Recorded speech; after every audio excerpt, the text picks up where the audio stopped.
How are you? It's important to understand when you talk about events in the world. I'm just on the tractor bonnet here. Events in the world. That What we're witnessing with America and the world is possibly the decline of an empire. Uh, the Egyptian Empire collapsed, the Byzantine Empire collapsed, but one empire that collapsed was the Roman Empire. And it was really the finance that destroyed it. They endorsed slavery, which meant that a handyman couldn't earn a living doing repairs of doors. The slaves were all doing it. And the result is they had spare money to go fighting and all this thing. And eventually, well, the whole thing fell down around them financially. It couldn't be sustained. And then Christianity picked up, and that they eventually endorsed Christianity. But the Roman Empire fell asunder. And I'd say it's fair to say that the Catholic Church is the extension, the present manifestation of it. It was born out of the Roman Empire. That's where the apostles went. That's where St. Peter went, to Rome.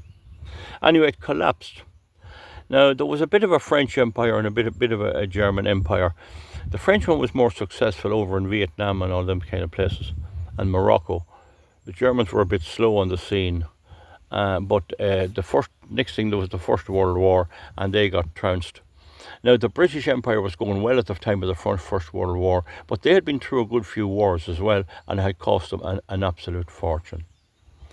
And they had great industries both in Germany and England, and it was the build-up of industrial power that kept Germany fighting in the First World War and in the Second World War. They had the way of doing it. They had the big furnaces and all of that. There was no talk of carbon taxes that time.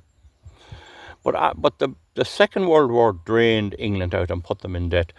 And then America then took the top place at the table. And America it works on debt. Debt. They owe you money. So up to 1971, I think it was 35% of the currency of the dollar was backed by pure gold. But the Vietnam War drained out America. And so they couldn't keep the finances stable. And the French began looking for the gold instead of the dollar. They began changing in the dollar for gold. And in August 1971, President Nixon abolished the gold standard and replaced it with an oil standard, with a deal with Saudi Arabia. Now, the next thing was America began to survive on debt. The people who had money, whether they were in Germany, Japan, looking at a digger here made in Japan, all of that, they made a lot of money. They were successful. And they had a problem. Where were they going to put their money? The United States kept its gold. It refused to give back any more gold. And gold, you dig it out of the ground and you put it into another hole in the ground. It's a funny substance, but anyway, they invested in American bonds, in the American bond market, to such an extent that now there's 37 trillion owed to the people of the world, and that can never be paid. Now, there was an old saying, if you owe the bank €1,000, you're in trouble. But if you owe the bank €2 million or €10 million, they're in trouble. In other words, if you owe them a big sum and you go down, you collapse, they're in trouble. They lose all that. Whereas if you owe them only 1,000, well, they can pursue you to the courts and sell your property. Do you understand? So America now has got too big to be done without. But it's panicking about this problem. And way back about 20 years ago, Gaddafi in Libya was talking about a new African currency, and they killed him. They killed him dead. The Americans bombed him out of the air because he was trying to start a new currency. Now, there's this BRICS currency, and it's difficult to do it because you need a parliament, you need a government to have a currency to rival the dollar. That's not so easy to do. In any event, there's the realization that the countries that owe America, to whom America owes money, are never getting it back. Ireland has over $300 billion of investments in the American treasuries. Now, someone rightly here posted before here on one of my videos, that's not all Irish government money. That's often people who do well, the like of, it could be Kingspan for all I know. I don't know, Moffat Engineering, any of them, Moffat Mounties or McHale Engineering. They need a home for their money. Where do you put your money? You're hard to believe it's as big a trouble putting your money somewhere as it is to make the money. What do you do with it? It's inflating away at an unbelievable rate. How do you know you'll get paid? They invest in the strongest economy in the world, the United States. The problem is the United States is collapsing. The United States morphed from an industrial economy into a financial economy. Britain morphed from an industrial economy when they used to make great bench saws, great lathes, great milling machines, even good enough no-field tractors and Leyland tractors, no aren't too bad at all. And they're still going, some of them, and David Brown's. It morphed from that to be the financial services sector, and all that was sent out abroad. Are you with me now?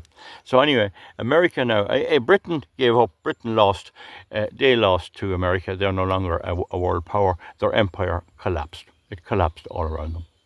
They tried to keep it going without Commonwealth stuff in it. I don't hear a word about the Commonwealth now at all. India pulled out of it. So America is now the dominant power, and it's an empire. And many say it's going to collapse as well. That it's on the collapsing down.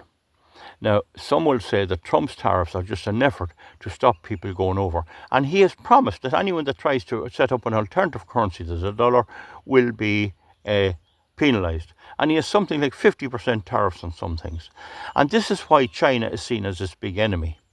And Iran, being a friend of Russia, has a massive oil deposits, and it's to be eliminated. And that's why Israel has no bother getting Trump in to destroy Iran, because Iran is seen as the enemy of the American financial system. And Putin is trying to get going on that. Putin had lost 300 billion he invested in Europe and America. They stole the money on him. Imagine they stole his money. So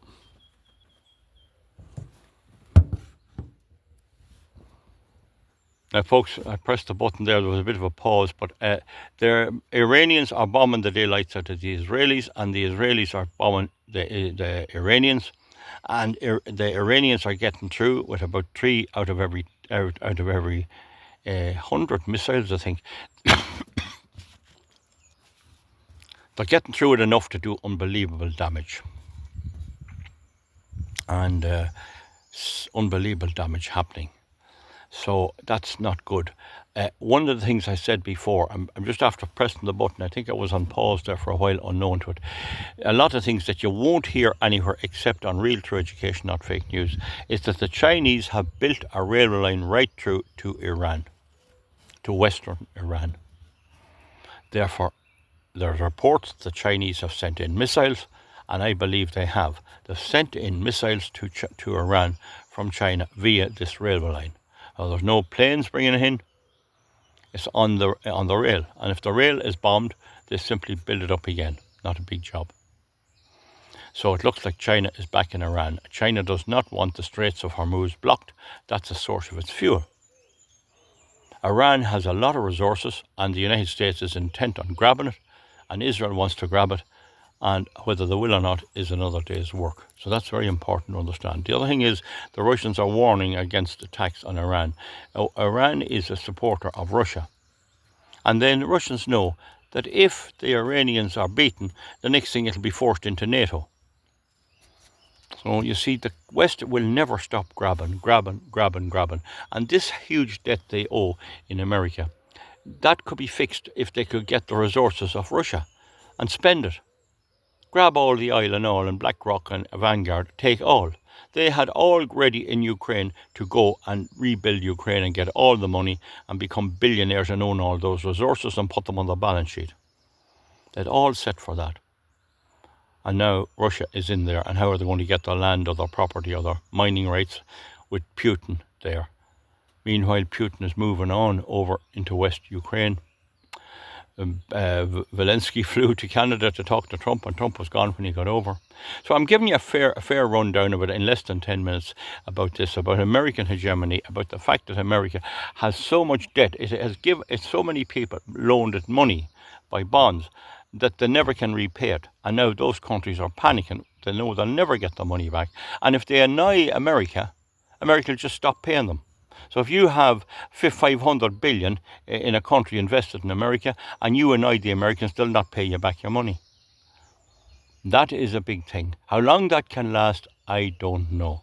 They've stolen Russia's money, they've stolen Venezuela's money, and they'll steal any money. They'll take any money. I wouldn't put a halfpenny into a US Treasury. The only way I'd buy one US Treasury, I'd pay $10 and buy one. Maybe you can't do that, But I would have one just to have it as a memento, because they are never, ever going to be able to pay the $37.5 billion debt. Can't be paid. It's good night, Irene. They can root away all they like. Maybe over 20 years, if they got the economy going and became a major exporting economy like China, then they would be able to pay back their debt. I wouldn't like to be lending to them, and this is affecting the proprietary of the whole Western economic system. It is a real mess. And when I talk about the windmills and all the funny stuff that's going on, this is all part of it. Funny accounting. We'll see you back, folks, soon. Comment underneath. Bye.